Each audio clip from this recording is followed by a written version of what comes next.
Hello everyone. हम लोग क्या पढ़ रहे हैं? हम लोग आज पढ़ेंगे मैग्नेटिक फील्ड स्टार्ट करेंगे। मैग्नेटिक फील्ड के पहले हम लोगों ने क्या क्या पढ़ लिया है? हम लोग करंट इलेक्ट्रिसिटी पढ़ चुके हैं। करंट इलेक्ट्रिसिटी के बाद जो नेक्स्ट अपना टॉपिक है वो मैग्नेटिक फील्ड है। मैग्नेटिक फील्ड करंट की वजह से डेवलप होता है और इसको हम लोग कहते हैं मैग्नेटिक इफेक्ट्स ऑफ करंट। तो मैग्नेटिक फील्ड का जो पहला पार्ट है हमारा वो मैग्नेटिक इफेक्ट्स ऑफ करंट पर ही बेस्ड है और इसको हम लोग वन बाई वन देखेंगे, बायवुड-सेवर्ट्स लॉ से लेकर के और इसके एप्लीकेशंस वगैरह वन बाई वन देखेंगे। ओके, तो आइए स्टार्ट किया जाए। सबसे पहले देखिए, मैग्नेटिक फील्ड की बात हो रही है तो मैग्नेटिक फील्ड में सबसे पहले ऑस्टर्स एक्सपेरिमेंट पर आते हैं। क्या है भाई?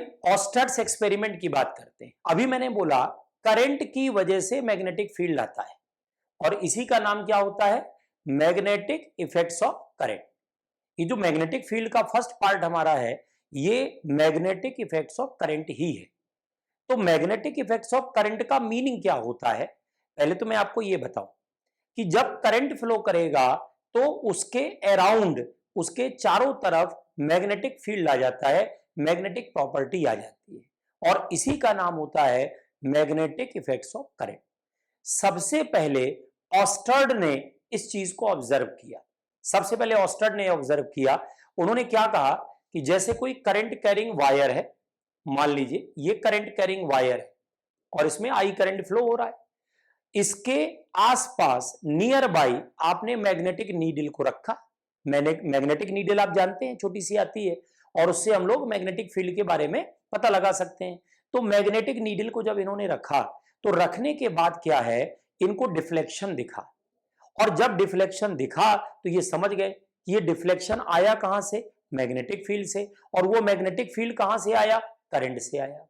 तो सबसे पहले ऑस्टर्ड ने ही इस चीज को ऑब्जर्व किया था कि जो मैग्नेटिक फील्ड होता है वो करंट की वजह से डेवलप होता है। जो करंट होता है किसी वायर में वो अपने चारों तरफ क्या डेवलप कर लेता है? मैग्नेटिक फील्ड डेवलप कर लेता है। एक बात मैं आपको और रिमाइंड कराना चाहूंगा, हमने स्टार्टिंग में जब इलेक्ट्रोस्टैटिक्स पढ़ाया था, पहला चैप्टर हम लोगों ने डिस्कस किया था क्लास 12th का, तो वहां पर यह बात आती है बिगिनिंग में कि अगर कोई चार्ज है वो रेस्ट पर है तो क्या प्रोड्यूस करता है? Only electric field. और अगर चार्ज कांस्टेंट वेलोसिटी से मूव करे तो क्या प्रोड्यूस करता है? इलेक्ट्रिक के साथ साथ मैग्नेटिक फील्ड भी प्रोड्यूस करता है। और अगर एस्लेशन के साथ मूव करे तो इलेक्ट्रिक फील्ड, मैग्नेटिक फील्ड और इलेक्ट्रोमैग्नेटिक वेव। समझे आप? तो अगर कोई चार्ज मोशन में आए तो मैग्नेटिक फील्ड तो आ ही जाएगा। चार्ज अगर मोशन में आएगा तो करंट फ्लो करेगा। अगर चार्ज मोशन में आएगा तो क्या फ्लो करेगा बताइए? करंट फ्लो करेगा। इसका मतलब है कि अगर करंट फ्लो करेगा तो मैग्नेटिक फील्ड आ जाएगा। में यही तो हो रहा है। तो मैग्नेटिक इफेक्ट ऑफ करंट की जो बेसिक है वहां से ही शुरू हो जाती है और उसी चीज को ऑस्टर्ड ने पहली बार ऑब्जर्व किया। इन्होंने क्या किया कि मैग्नेटिक नीडल को वायर के पास रखा और जब उन्होंने रखा तो ये चीज ऑब्जर्व किया क्या कि मैग्नेटिक फील्ड में यहां पर डिफ्लेक्शन हो रहा है नीडल में। इसका मतलब मैग्नेटिक फील्ड है। आइए देखते हैं क्या लिखा है। Oersted observed that when magnetic needle is placed near a current carrying wire, ठीक, then it shows deflection, that is current produces magnetic field around it। Clear है कि नहीं? यही बात है। देखो, या ऐसे भी कह सकते हो कि मैग्नेटिक इफेक्ट ऑफ करंट की जो शुरुआत है, जो पहली बार ऑब्जर्व किया था ऑस्टर्ड ने किया था और इन्होंने इसकी डायरेक्शन के बारे में बात की थी। डायरेक्शन कैसे इसकी पता करते हैं? राइट हैंड थंब रूल से पता करते हैं। किसकी डायरेक्शन? मैग्नेटिक फील्ड की। कहां से पता करते हैं? राइट हैंड थंब रूल से। कैसे? जैसे मान लीजिए ये वायर है, ठीक, और ये ऊपर की तरफ करंट जा रहा है। आप इस वायर को पकड़िए ऐसे राइट हैंड से, पकड़ लिया। आपका जो थंब है, अंगूठा है, ये ऊपर की तरफ होना चाहिए। कहां होना चाहिए बच्चा? ऊपर की तरफ होना चाहिए। ये ऊपर की तरफ जा रहा है। आप अपनी उंगलियों को देखिए, फिंगर्स को देखिए। ये जो फिंगर्स होती हैं इनका जो घुमाव होता है ये मैग्नेटिक फील्ड होता है। इसको कहते हैं राइट हैंड थंब रूल। तो देखिए आगे यही लिखा हुआ है, the magnetic lines around the current are circular and endless. The direction of magnetic field can be shown by right hand thumb rule. अगर हम लोग राइट हैंड थंब रूल लगाएं तो मैग्नेटिक फील्ड की डायरेक्शन को शो करते हैं। कैसे? ये मैग्नेटिक फील्ड की डायरेक्शन है। यहां से देखो अंदर जा रहा है और यहां से क्या निकल रहा है, बाहर। यहां पे देखो इनसाइड है और यहां पर आउटसाइड है। क्लियर? ये देखो, ये वायर है, इसको आपने ऐसे पकड़ लिया, ये ऊपर जा रहा है, ये देख रहे हैं आप, ये देखो, इसका मतलब यहां से अंदर, यहां से बाहर, इनसाइड आउटसाइड, इनसाइड आउटसाइड, ऐसे फील्ड होता है। क्लियर है? और मैग्नेटिक जो लाइंस हैं दे आर सर्कुलर, लिखा है ना, और एंडलेस। एंडलेस का मतलब फिक्स नहीं होता कितनी लाइनें होंगी, धीरे धीरे दूर जाएंगे, डिक्रीज होता जाएगा, और एंडलेस बोलेंगे इसको। क्लियर? तो ये शेप कैसी होती है बताइए? सर्कुलर होती है। ये जो शेप होती है ये हमारी सर्कुलर होती है। ठीक? तो मैग्नेटिक फील्ड समझ में आया? कहां से आया? ये करंट से आया। करंट के अंदर बेसिकली क्या होता है? चार्ज मूव करता है। तो जब चार्ज का मोशन होता है तो मैग्नेटिक फील्ड आता है। पहली बार किसने ऑब्जर्व किया? ऑस्टर्ड ने। डायरेक्शन कैसे लेंगे? राइट हैंड थंब रूल से। कैसे लेंगे? ये मान लीजिए करंट कैरिंग वायर है, इसको ऐसे होल्ड करेंगे, ये देखो, ये जो फिंगर्स घूम रही हैं यही फील्ड की डायरेक्शन होती है। ठीक है ना? तो ये क्या हो गया? Direction of the magnetic field.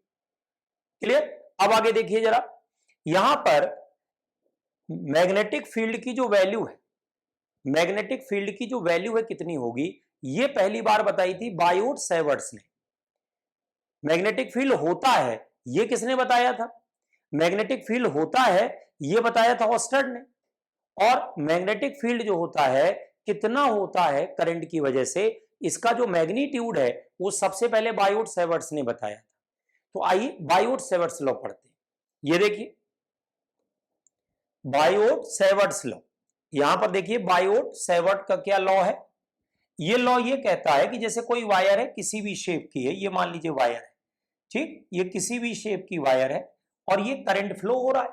ठीक, वायर है और करंट फ्लो हो रहा है, और करंट की डायरेक्शन मान लीजिए ये देखो ऊपर की तरफ है, और ये छोटा सा पार्ट कौन सा है बच्चा? डीएल है। ये छोटा सा पार्ट कौन सा है? डीएल है। करंट इधर जा रहा है, जा रहा है। आई और डीएल, इसका जो प्रोडक्ट होता है इसको करंट एलिमेंट कहते हैं। ये हम लोगों ने करंट चैप्टर में पढ़ा भी था कि करंट से रिलेटेड दो वेक्टर क्वांटिटी होती हैं। कौन कौन? एक करंट डेंसिटी और एक करंट एलिमेंट। तो ये कौन सी क्वांटिटी है? Current element. तो यहां पर आई करंट फ्लो हो रहा है, डीएल छोटी सी लेंथ है, और आई और डीएल का जो प्रोडक्ट होता है इसको क्या बोला जाता है? इसको बोला जाता है करंट एलिमेंट। इसका नाम होता है बच्चा करंट एलिमेंट। अब सुनिए, यहां पर जो मैग्नेटिक फील्ड डेवलप होगा करंट एलिमेंट की वजह से, किसकी वजह से डेवलप होगा? करंट एलिमेंट की वजह से डेवलप होगा। वो मान लीजिए डीबी है, यहां पर कितना है? डीबी है। एक्चुअली में जो बी सिंबल है ये आपका मैग्नेटिक फील्ड का है, या मैग्नेटिक फील्ड इंटेंसिटी बोलते हैं इसको। क्या बोला जाता है? मैग्नेटिक फील्ड इंटेंसिटी बोला जाता है। तो अगर आई करंट फ्लो हो रहा है, डीएल यहां पर लेंथ है, तो आई और डीएल का प्रोडक्ट क्या हो गया? करंट एलिमेंट हो गया। तो जो करंट एलिमेंट है उसकी वजह से जो मैग्नेटिक फील्ड वहां होगा वो कितना होगा बताइए? डीबी। डी मतलब स्मॉल है। तो बायोट-सैवर्ट ने यही किया था। क्या किया था? उन्होंने स्मॉल करंट एलिमेंट का मैग्नेटिक फील्ड निकालना बताया था। इन्होंने क्या कहा था कि जैसे कोई स्मॉल करंट एलिमेंट आईडीएल है, तो आईडीएल का जो फील्ड होता है डीबी, ये डायरेक्टली प्रोपोर्शनल किसके होता है? आईडीएल। और इनवर्सली प्रोपोर्शनल किसके होता है? Are square.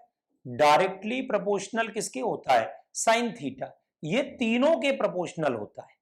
समझ रहे मेरी बात को? क्या बोला मैंने? आईडीएल करंट एलिमेंट है और ये करंट एलिमेंट छोटा है, और ये बिल्कुल वैसा ही है जैसे पॉइंट चार्ज होता है।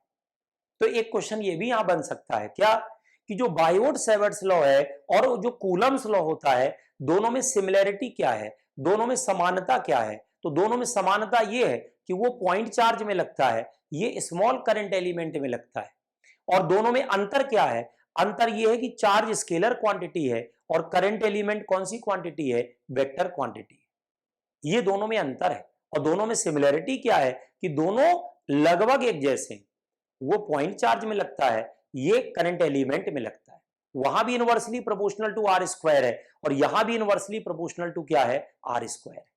ये सिमिलैरिटी है, समानता है। और डिफरेंस क्या है कि वो स्केलर क्वांटिटी है और ये कौन सी क्वांटिटी है, वेक्टर क्वांटिटी। समझ रहे मेरी बात को आप? अब आप देखिए यहां डीबी क्या है, प्रोपोर्शनल किसके है, ideal, inversely proportional r square, directly proportional किसके है, साइन थीटा। कंबाइन कर दीजिए, mu naught upon 4 pi ideal sine theta upon r square. ये जो म्यू नॉट अपॉन 4 पाई है ये कांस्टेंट है। क्यों? ये जो म्यू नॉट अपॉन 4 पाई होता है ये कांस्टेंट लिया गया है और यहां पर ये म्यू नॉट क्या होता है, म्यू नॉट को बोलते हैं परमिएबिलिटी। म्यू नॉट को क्या बोलते हैं बच्चा, परमिएबिलिटी। इसका नाम होता है परमिएबिलिटी किसकी, of free space.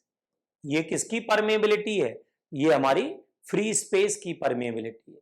This is the permeability of the free space. Clear है कि नहीं? Okay, permeability of the free space.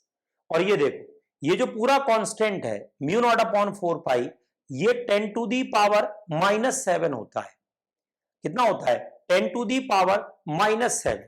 ठीक, अच्छा एक बात और सुनिए, मैग्नेटिक फील्ड की क्या यूनिट होती है? अगर हम बी की बात करें, मैग्नेटिक फील्ड की बात करें और इसकी यूनिट की बात करें तो एक यूनिट हमारी होती है टेस्ला। ठीक, दूसरी यूनिट इसकी होती है वेबर पर मीटर स्क्वायर। दूसरी कौन सी यूनिट होती है, वेबर पर मीटर स्क्वायर। ये दोनों हमारी एसआई सिस्टम में, इसका मतलब इंटरनेशनल सिस्टम में है। और एक और होती है इसमें और वो होती है गॉस। कौन सी होती है, गॉस। और रिलेशन क्या होता है, 1 tesla 10 to the power 4 gauss, ये रिलेशन होता है। तो ये यूनिट भी याद रखनी है। तो यहां देखिए क्या है, mu naught upon 4 pi 10 to the power -7 SI system में होता है। फिर से सुन ले, बायोट सवर्ट्स लॉ कहां लगाना है, ये स्मॉल करंट एलिमेंट में लगाना है। स्मॉल करंट एलिमेंट क्या है, बोलो आइडियल। आइडियल के प्रोपोर्शनल होता है मैग्नेटिक फील्ड, ये डीबी। इनवर्सली प्रोपोर्शनल किसके, आर स्क्वायर के। डायरेक्टली प्रोपोर्शनल किसके, साइन थीटा के।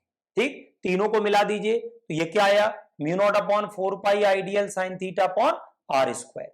क्लियर हो रहा है? साइन थीटा, यहां पर थीटा किसके बीच का एंगल है, देखिए थीटा जो एंगल है वो आइडियल और आर के बीच का एंगल है।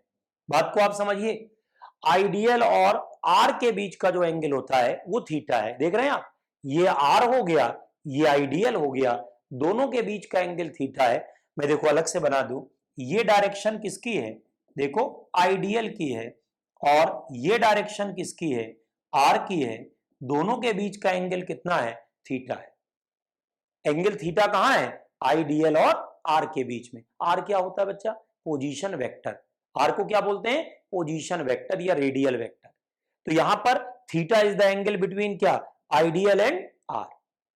तो क्या हो गया, ये देखो mu naught upon 4 pi ideal sine theta upon r square. अच्छा साइन थीटा अगर हटा दें तो यहां पर क्रॉस प्रोडक्ट लगा सकते हैं। तो क्या लिखेंगे, mu naught upon 4 pi ideal cross r upon r की पावर 3। क्या लिख सकते हैं इसको, ideal cross r upon r की पावर 3। अब आप कहोगे सर पहले तो आर स्क्वायर था, ये आर की पावर 3 कहां से आया? मैं देखिए समझाता हूं आपको इसमें। ये देखिए यहां पर आपने लिखा देखो dB equals to mu naught upon 4 pi ideal sine theta upon r square लिखा। अब क्या होगा यहां पर देखो, ये आएगा dB equals to mu naught upon 4 pi ideal sine theta है ना, हटा दो, cross r cap upon r square. देखिए अगर वहां पर आप लगाओगे ना तो आर वेक्टर नहीं लगाओगे, आर कैप लगाओगे। कौन, यूनिट वेक्टर। क्योंकि यूनिट वेक्टर लगाने से कोई फर्क नहीं पड़ेगा मैग्नीट्यूड में, डायरेक्शन शामिल हो जाएगी। तो साइन थीटा हटाओगे तो आर कैप लगेगा। अब ये देखो आर कैप जो होता है वो होता है vector r upon mod of r, ये तो आप जानते हो। तो उठा करके यहां पे रख दो, तो ये डीबी इक्वल्स टू क्या मिलेगा, mu naught upon 4 pi ideal cross r upon r की पावर 3। तो ध्यान क्या रखना है, देखिए ध्यान ये रखना है कि अगर ऊपर आर कैप है, क्या है बच्चा, आर कैप, तो नीचे कौन है, आर स्क्वायर। अगर ऊपर आर वेक्टर है तो नीचे कौन है, आर क्यूब है। समझ रहे हो, ऊपर कौन है, आर वेक्टर है तो नीचे कौन है, आर क्यूब है। ऊपर आर कैप है तो नीचे कौन है, आर स्क्वायर। ध्यान रहेगा कि नहीं। तो ये बायोट-सेवर्ट्स लॉ है। क्लियर है। कूलम्स लॉ से क्या सिमिलरिटी है और क्या डिफरेंस है मैंने दोनों बता दिया। ओके, स्मॉल एलिमेंट में लगता है। मैग्नेटिक फील्ड की direction right hand thumb rule से लेना है। क्लियर है। करंट की ये डायरेक्शन है, ये देखो फील्ड आपका ऐसे, एक तरफ से इनवर्ड, एक तरफ से क्या होगा, आउटवर्ड। तो बेसिक इंफॉर्मेशन हो गई कि नहीं हो गई। अब आइए एप्लीकेशन पढ़ते हैं बायोट-सेवर्ट्स लॉ का। ओके, ये देख application of Biot Savart's law, field due to straight wire. क्यों भाई, अगर कोई स्ट्रेट वायर है उसका मैग्नेटिक फील्ड हमें निकालना है तो कैसे निकालेंगे, बाय यूजिंग बायोट-सेवर्ट्स लॉ।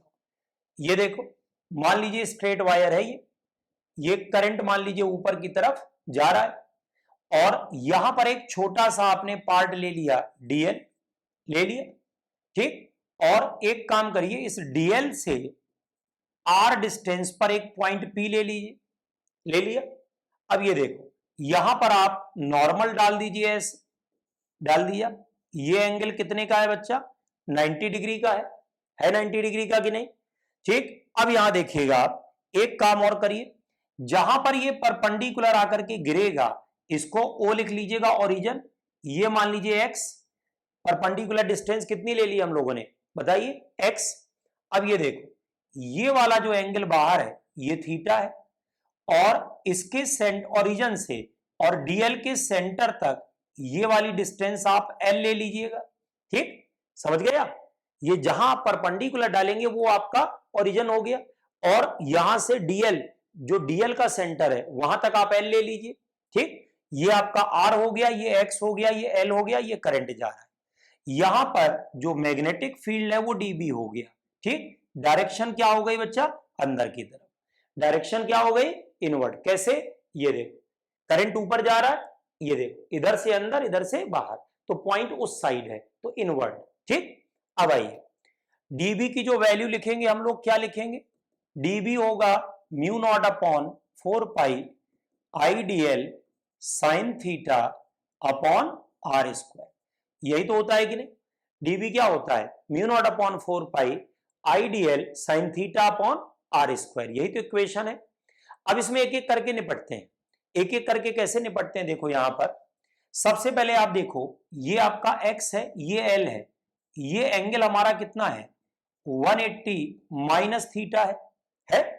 अब ये देखो, अगर यहां पर हम लोग क्या लगा दें, कॉट 180 माइनस थीटा लगा दें, अगर मान लीजिए हम लोग लगा दें कॉट 180 माइनस थीटा, लगा दिया हम लोगों ने।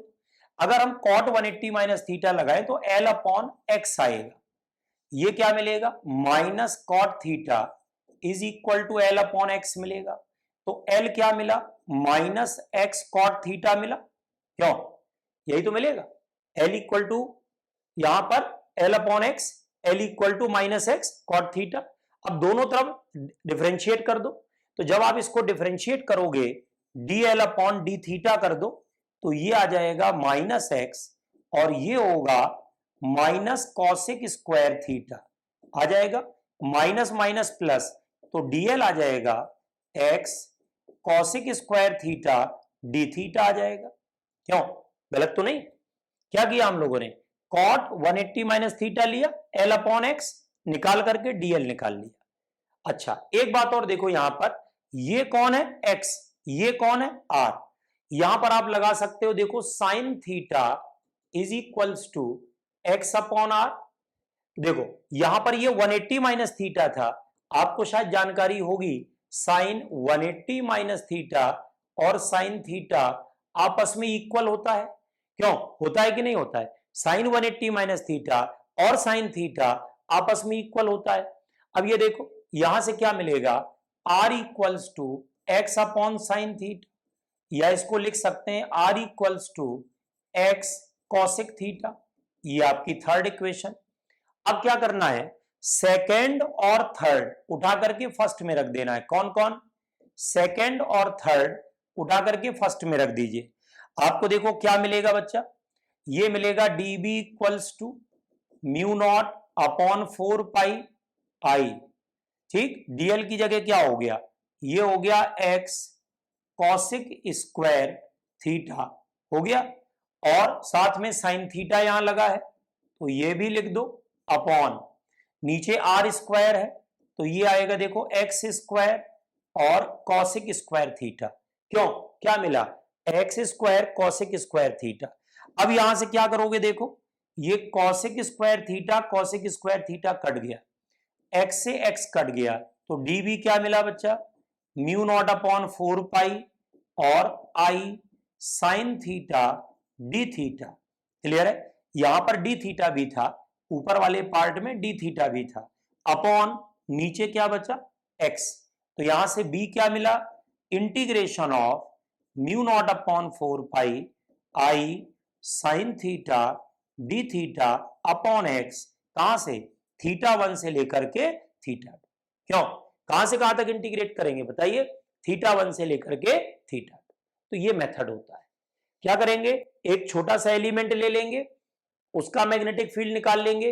अब इसमें कौन कौन आ रहा है, देखो डीएल आ रहा है और आर आ रहा है, इन दोनों को हटा दीजिए। इंटीग्रेशन हमको थीटा का करना है, ये माइंड में पहले से है, इंटीग्रेशन किसका करेंगे, थीटा। इनको हटाने के लिए पहले मैंने ये लिया कॉट वाला, फिर मैंने ये लिया साइन वाला, उठा करके इनको रख दीजिए इसमें, और जैसे ही आप उठा करके रख दोगे तो ये वैल्यू आपकी आ जाएगी कि नहीं आ जाएगी, इसको आप इंटीग्रेट कर लेंगे, आपको आंसर मिल जाएगा। ठीक है, ओके। चलिए अब इसके बाद आइए, अगर आप इसमें थीटा 1 थीटा 2 देखें तो कहां से मिलेगा, इसको आप थीटा 1 और थीटा 2 देखो कैसे बनाओगे। अगर आप इसको यहां से मिला दो ऐसे तो ये कौन है, थीटा 1, इस साइड से मिला दो तो ये बाहर वाला जो एंगल है ये क्या बनेगा, थीटा 2। समझ लो, स्टार्टिंग में ये जो एंगल है ये कौन है, थीटा 1, और लास्ट वाला ये जो एंगल है ये कौन सा है, थीटा 2। समझ में आ रहा, पहले वाला एंगल कौन सा है, थीटा 1, आखिरी वाला एंगल कौन सा है, बोलो थीटा 2। वायर की बिगनिंग नीचे से और ऊपर तक हो रही है, तो इसका मतलब पहले कौन है, थीटा 1, बाद में कौन है, थीटा 2।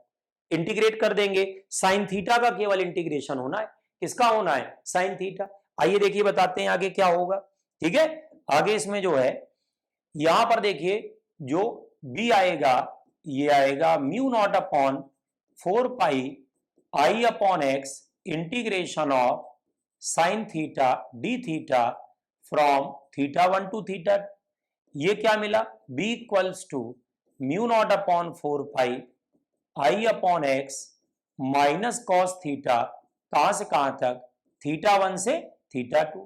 क्या मिला, b equals to mu naught upon 4 pi I upon x, और ये कौन हो गया, cos theta 1 minus cos theta 2।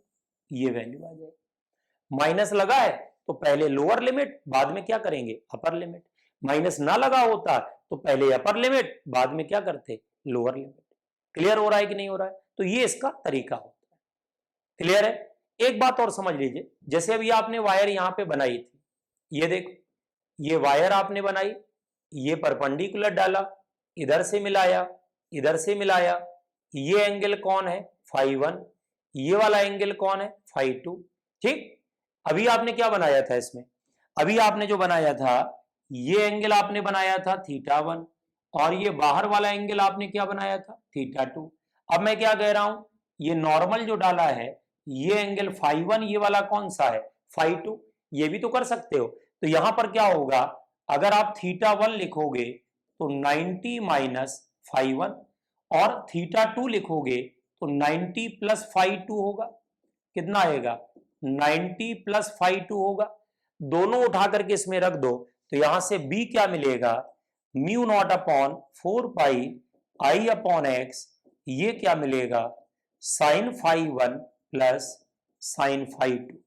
आप चाहें तो फाई 1 फाई 2 वाला याद करें, आप चाहें तो थीटा 1 थीटा 2 वाला याद करें। समझ रहे हो ना, तो जो आपका मन करे। अगर आप इधर से एंगल लेना चाहते हो वायर के साथ एलिमेंट और आर के बीच का, तो थीटा 1 थीटा 2 रखना।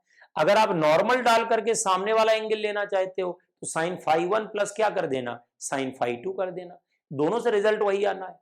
ओके, कैसे चेंज करना है वो मैंने आपको बता ही दिया है। क्लियर है, आइए अब इस पे और कंडीशंस देखते हैं कैसी बनती है। ये यही फॉर्मूला है जो अभी हम लोगों ने सीखा। ठीक है, क्या फॉर्मूला है बच्चा? ये फॉर्मूला है B equals to mu naught upon 4πx sine phi 1 plus sine phi 2। यही वाला फॉर्मूला हम लोगों ने सीखा है। अब इसमें जरा ध्यान से देखिए, अगर वायर की लेंथ इनफाइनाइट है, पहली कंडीशन क्या है? स्पेशल केसेस की बात हो रही है। पहली कंडीशन वायर इनफाइनाइटली लॉन्ग, तो क्या होगा? यहां पर फाई 1 फाई 2 दोनों 90 होंगे। कौन? फाई 1 और फाई 2 दोनों 90 होंगे। कैसे? वायर को खींचते जाओ। जब आप वायर को खींचते जाओगे तो ये एंगल कितना? बोलो 90, और इधर वाला एंगल भी क्या होगा? 90। अगर आप वायर को खींचते गए, नीचे भी खींचा ऊपर भी खींचा, इधर एक एंगल ऊपर हो गया, दोनों 90 हो गए कि नहीं हो गए? क्यों भाई? नीचे वाला भी 90, ऊपर वाला भी 90, दोनों 90 हो गए कि नहीं हो गए? इसका क्या मतलब है? अगर आपने दोनों उठा करके रख दिया तो यहां से बी का क्या फॉर्मूला है? Mu naught upon 4π 2i upon x. Clear है? Mu naught upon 4π 2i upon x. क्यों? साइन 91 होता है, तो ये भी देखो 1 हुआ, ये भी 1 हो गया, तो 2 आया। इसको और सिंप्लीफाई करो तो ये भी लिख सकते हो म्यू नॉट अपॉन 2π और i अपॉन एक्स। लिखा जा सकता है कि नहीं? क्या लिखा जा सकता है? Mu naught upon 2π i upon x. Clear हुआ कि नहीं? अगर वायर दोनों साइड इंफिनिटी है, क्यों भाई? अगर वायर दोनों साइड इंफिनिटी है तो mu naught upon 2π i upon x. Special case समझ में आया? इनफाइनाइटली लॉन्ग है। दूसरा केस देखते हैं, चलिए। नेक्स्ट केस कौन सा है? नेक्स्ट केस देखिए, यहां पे दो केसेस दिए हैं। ये है वायर आपकी इनफाइनाइट है, केवल एक साइड। ये देखो, वायर यहां से स्टार्ट होकर के ये ऊपर कहां तक जा रही है? इंफिनिटी तक। ये कौन है? एक्स। ये कौन है? Point P. कुछ समझ में आया? यहां पर क्या हो रहा है कि वायर एक साइड है ही नहीं, वायर एक साइड है ही नहीं, केवल एक साइड जा रही है। क्लियर है? अगर एक साइड नहीं है, इधर कोई एंगल नहीं है, तो फाई 1 की जगह क्या कर दोगे? 0। अगर वायर एक साइड नहीं है तो फाई 1 को 0, और दूसरी साइड ये कहां जा रही है? इंफिनिटी, तो ये एंगल कितना? 90। तो फाई 2 हमारा कितना है? 90। फाई 1 कितना? 0। फाई 2 कितना? 90। आ रहा समझ में कि नहीं आ रहा? क्यों? वायर एक साइड है ही नहीं, यहां से स्टार्ट होकर के फिर ऊपर तक जा रही है। इसका मतलब एक तरफ का एंगल 0, और जैसे ही आपने एक को 0 किया, कोई भी फाई 1 फाई 2 ले सकते हो, तो यहां पर बी हमें क्या मिलेगा? Mu naught upon 4π i upon x. पिछली बार क्या मिल रहा था बताओ? पिछली बार हमको मिल रहा था 2i अपॉन एक्स। अब कितना मिल रहा है? i upon x. तो अगर वन साइड इंफिनिटी है तो आधा हो जाएगा, हाफ हो जाएगा। क्लियर है कि नहीं?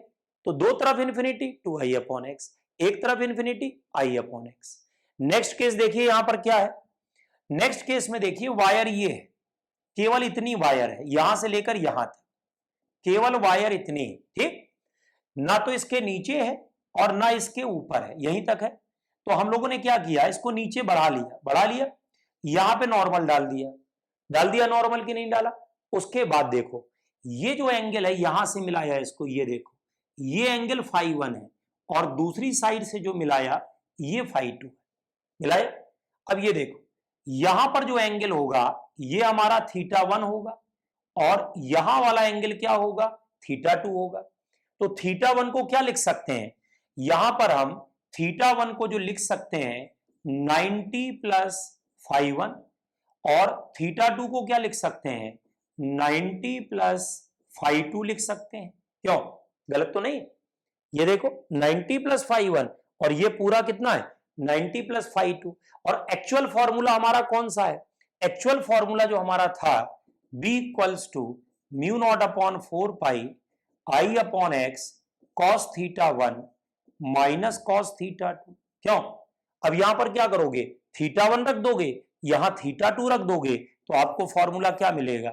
Mu naught upon 4π i upon x sine phi 2 minus sine phi 1। क्या हो जाएगा? Sine phi 2 minus sine phi 1। Clear हो रहा है कि नहीं हो रहा है? यहां पर हो जाएगा sine phi 2 minus sine phi. बड़ा एंगल कौन है? फाई 2। छोटा एंगल कौन है? फाई 1। तो बड़े वाले में से किसको माइनस कर दोगे? छोटे वाले को minus. Sine phi 2 minus sine phi 1। तो ये कब लगाना है? जब वायर जो है इनफाइनाइट है, केवल एक साइड है ना, यहां से लेकर यहां तक एक साइड इंफिनिटी ये, और ये फिक्स है P1 से लेकर कहां तक? P2 तक। क्लियर हो रहा है? P1 से लेकर P2 तक फिक्स है। अब इस पर क्वेश्चन कैसे करेंगे? ये तो कर ले जाओगे, लेकिन इस वाले में थोड़ा टेक्निकलिटी है। ये देखिए इस पर क्वेश्चन कैसे आया था, मैं बताता हूं। एक बार क्वेश्चन आया था कि ये वायर है, ऐसे इन्होंने मोड़ा हुआ वायर, ठीक, वायर को ऐसे मोड़ा हुआ 90 पर।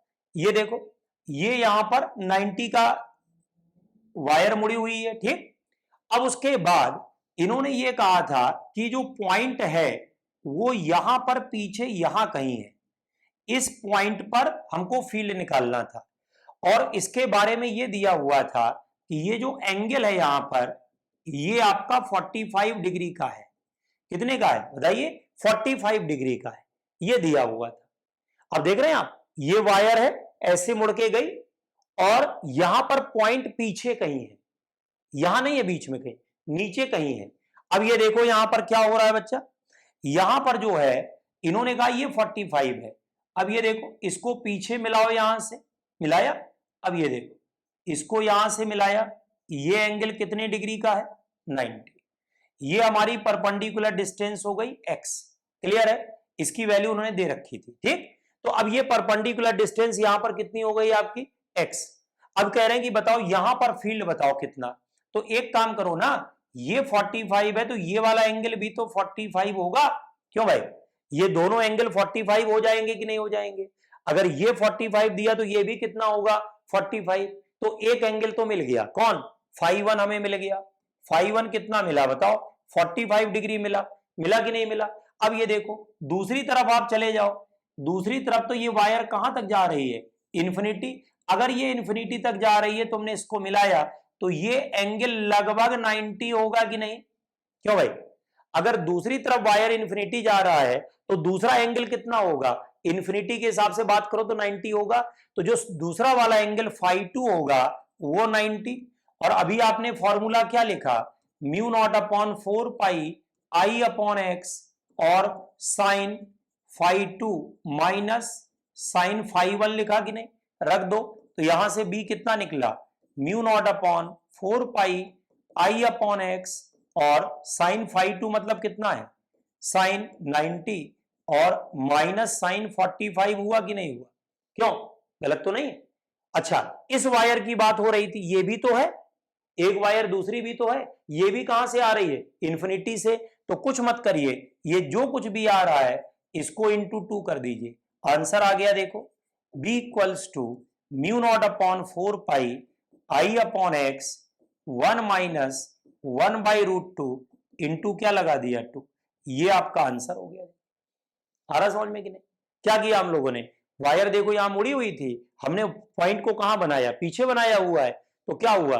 हम लोगों ने कौन सा फॉर्मूला लगाया? फाई 2 माइनस फाई 1 वाला। अगर पॉइंट बीच में कहीं होता वायर के तो फाई 1 प्लस फाई 2 वाला लगता है। अगर पीछे कहीं होता है, वायर से हट करके होता है, तो sine phi 2 minus sine phi 1 लगाते हैं। ओके, आज हम लोगों ने क्या सीखा? हम लोगों ने सीखा कि मैग्नेटिक फील्ड करंट से कैसे डेवलप होता है। पहली बात किसने बताया था? सबसे पहले ऑस्टर्ड ने। कितना डेवलप होता है ये किसने बताया? बायोट-सैवर्ट्स ने। उसके बाद फिर हम लोगों ने क्या किया? बायोट-सैवर्ट्स लॉ का एप्लीकेशन सीखा। वो भी कौन सा? स्ट्रेट वायर वाला। स्ट्रेट वायर में भी कंडीशंस देखी, इनफाइनाइट है तो mu naught upon 2 pi I upon x, अगर एक तरफ इन्फिनिटी है तो mu naught upon 4 pi I upon x, और अगर वायर से हटकर के पॉइंट है तो फिर sine phi 2 minus sine phi 1। Okay, thank you very much.